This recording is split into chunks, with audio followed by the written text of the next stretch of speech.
All right, today's the day. I've ragged on this Cummins enough. We got the EDGE EZX. See if we can breathe a little life into this thing. Let's go over to the bench. I'll show you some of the key features on this and see if it's something that could be beneficial for your truck. All right, guys, EDGE products, they've been around a long time. They're proven. They have a ton of different tuning options, especially for these new trucks. Like I said, we're going to go with that EZX today. It's a super plug and play, easy module. You've got shift on the fly capabilities. Works for either the standard or high output trucks. It's a less expensive option than some of the other tuning that's out there. It also is plug and play, so there's no trace of anything left in the truck. If you do want to do some dealer service or anything like that, anywhere but like up to 60 horsepower, 130 foot-pounds of torque overall gains. Other cool stuff is you could calibrate different tire size or change gear ratios. There's lots of really cool features in this thing. Let's open it up, check out some of the other features. First thing you'll find in the box looks like the install instructions. We don't need those. Just kidding, we probably need those. And then looks like the main module. This will be the brains of the operation. The main harnesses. So it may look fairly complex, but honestly it's super easy because it's all very plug and play. All right, this is everything that you're gonna find inside that box. They come with a bunch of little zip ties, a couple of Velcro or two-way tape strips. Your main module, this thing's nice and compact, won't take up a bunch of space anywhere. Obviously your main wiring harness. All the factory connectors, everything is weather packed, so it's going to plug in really nice and I think stand the test of time kind of thing. Really nice install instructions, as well as a sweet video we're shooting for you to make sure we can make it go easy for you. And then the small list of tools you need for the full install. A basic set of needle nose pliers, a ratchet, a 12mm socket and a 10mm socket, a pick tool, and a sharp knife. That's it. Let's get to installing. All right, first thing you're gonna do, grab your 10mm. Disconnect both of the negative battery terminals. This will prevent any trouble codes or something like that happening from unplugging sensors later on in the install. Pull it off of the terminal. You just kind of push it away from the negative terminal just so it doesn't come in contact later on in the install. Same thing on this side. Loosen up that 10mm. The intake is a little bit in the way on this one. I'm actually thinking you could probably use it like an open end wrench and it may be easier to take off that terminal. Same thing with that. Make sure it's kind of pushed down out of the way.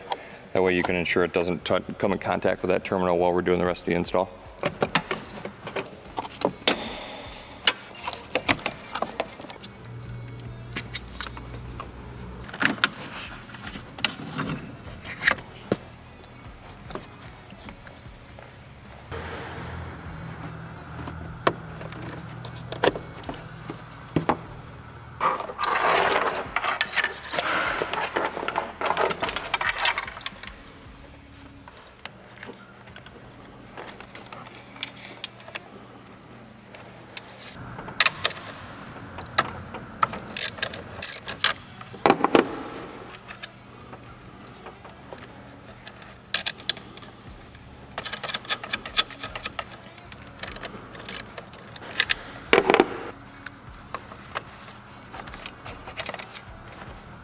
All right, so this thing is a little bit hard to get to. You can see we're underneath the dash here, but this is the grommet that they want you to poke through, right? So they're just saying, basically put your knife up to it.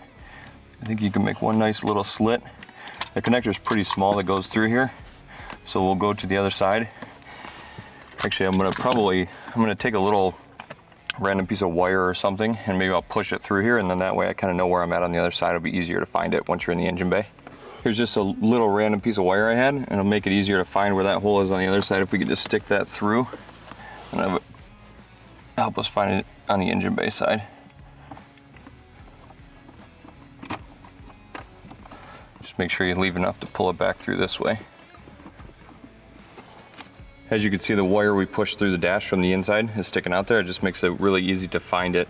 And then actually, we'll go ahead and tape this connector onto that piece of wire and we'll use it as a pull wire to pull it through the dash. It makes it easier than just trying to shove this through there. All right, obviously doing it for the first time, you always learn little things, right? So hopefully this saves you some time. The wire I pushed through, I only had like a foot long. It's probably best to do 2 to 3 foot long, and that way I can actually grab the wire, I can tie this on with some tape really quick, and it'll be way easier to pull it through the dash instead of having to try to reach down through all that with your arms. Pull this guy out. Now that I got my longer wire pulled through, you can see how much easier it would be to tie this on and pull it through the firewall. So all we want to do is kind of cross over here. Put those right next to each other. Grab your missing roll of tape. Throw a couple pieces of or tape around it. Make sure you get it fairly tight. The tighter you have it, the easier it's going to pull through the little slot that you cut in the firewall. And then also you have less chances of, you'll get it 3/4 of the way through, and then your pull wire will actually just slip out of the tape, and then you just got to kind of start over again. It's not that big of a deal, but nice to be able to do it just one time and be done. That'd be set.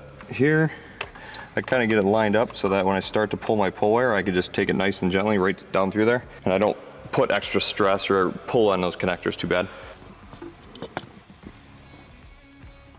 All right, so as I was pulling it, I felt a little bit of resistance. So what you want to do is just grab your wire, check to make sure it's not getting caught up anything. It looked like one of the piece of loom got caught on something. And that way we're not risking pulling any wires out of any of the connections or terminals. One thing I'd definitely recommend is when you're pulling these things through the firewall, try to pull on the wires as much as possible. When you pull on the connectors, you risk pulling that wire out of the actual connector. Obviously, they're super quality made product and really good harness, but those connectors are just not designed to have a bunch of pull on them. So the more you can pull on the wires, the safer you are. You're not going to have a bad connection. I'm going to finish pulling it a little bit more. We should be pretty good. So one thing I think EDGE could do a little bit better, I don't think it would take that much to actually label the harness. So this is the connector that you actually are going to want to push through the grommet from the inside of the cab into the firewall and out into the engine bay. This is your, I believe they call it a star connector, and then these would be your APP connectors for your actual throttle pedal. So we'll push this thing through and we'll keep going.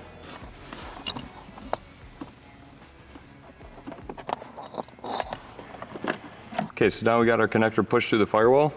Actually, if you want to zoom in there, you can kind of see the connector popping through. And then you're going to simply take this other side of the connector, plug it in, and then I believe this will go to your module, go to the next step.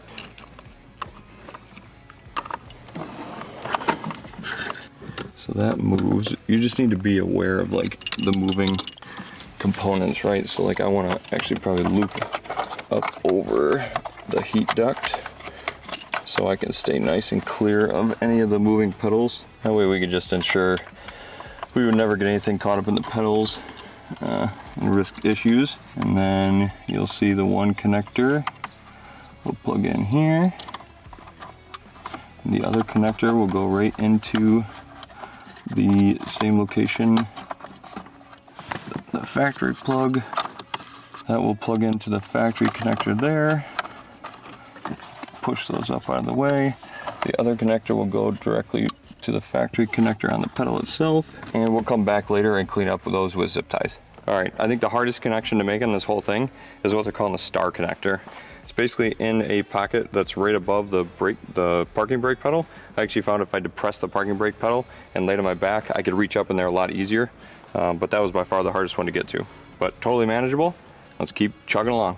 Next thing we're going to do is place the module. So I took a little bit of Windex, put it on the rag, just to make sure this face is nice and clean and dry, because they provide you with some two-way tape that you can stick right to it, and that locates the module nice and clean right in the engine bay.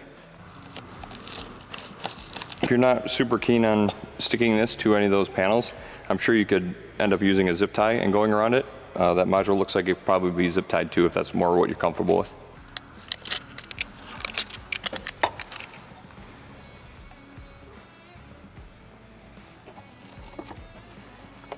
Now this harness, start routing the wires as clean as you can, flip these around. Again, we'll go back later and start cleaning these up and zip tying things around so they're not kind of hanging out and flopping wherever, but this is just going to connect right into here. And then, like I said, we'll go through and kind of tuck away and clean up those wires a little bit later. Again, going through the install instructions, there's a couple things I think they can improve on. I like to run my wires kind of along the existing harness, and when they had us connect this power wire to the module, it now kind of puts us on the wrong side of all of the harness. So I'm going to disconnect this so I can actually run that wire more clean and up through the boot and tie it into the positive terminal.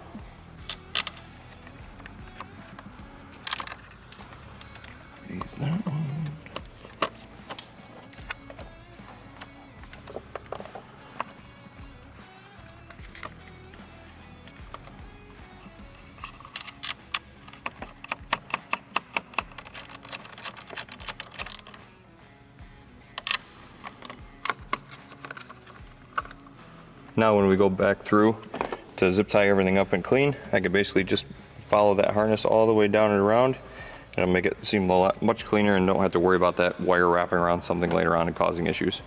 All right, so that last step, all we're gonna do is stretch the harness out and plug in the connectors of all of the sensors that we unplugged earlier.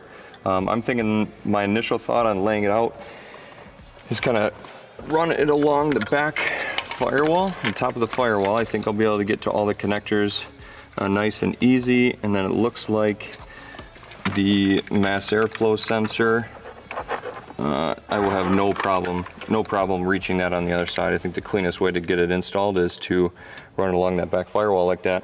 If you run it in front, you just risk getting it tied up in the fan or something like that. Obviously, we're going to secure it with the provided zip ties, but I think you're safest running along the back. I would say the only area of concern is right over the EGR where it gets pretty hot. We want to make sure we can get that harness up as far away from that as you can.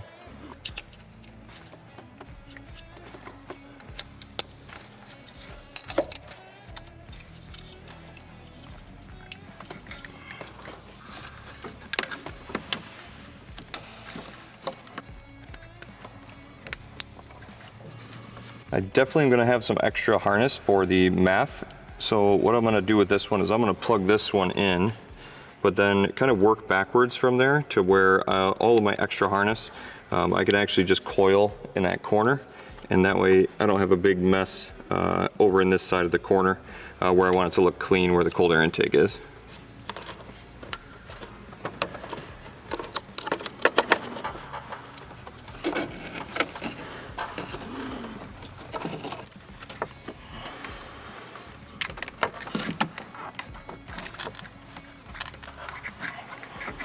Overall, it was honestly a pretty easy install. I think it took us roughly about an hour. First time doing it, it's always going to take longer, but hopefully this video, you guys can eliminate some of the simple mistakes I made just routing the wires and just trying to make it as clean as possible.